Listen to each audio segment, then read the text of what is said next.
Anna Palagi, il tuo gol a qualche minuto dalla fine non è bastato per ottenere punti. Cos'è mancato al Forte per ottenere un successo o comunque ottenere un punto qui a Scandiano?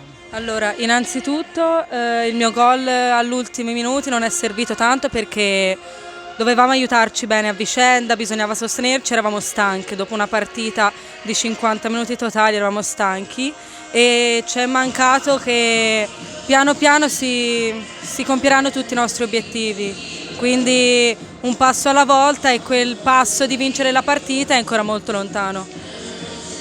Ecco, l'occasione ci sarà sabato 4 febbraio, prossima giornata, quando ricomincerà il ritorno, incontrerete l'altra squadra di Scandiano, la Rotellistica, che avete già affrontato in un match che si preannuncia anche equilibrato. Sì, allora abbiamo perso all'andata con 3-2 contro la Scandianese, la prossima volta il 4 febbraio siamo a casa propria, quindi siamo ancora più sostenuti dal nostro tifo e di tutto, quindi avremo più responsabilità. Grazie e ancora Grazie a complimenti. voi.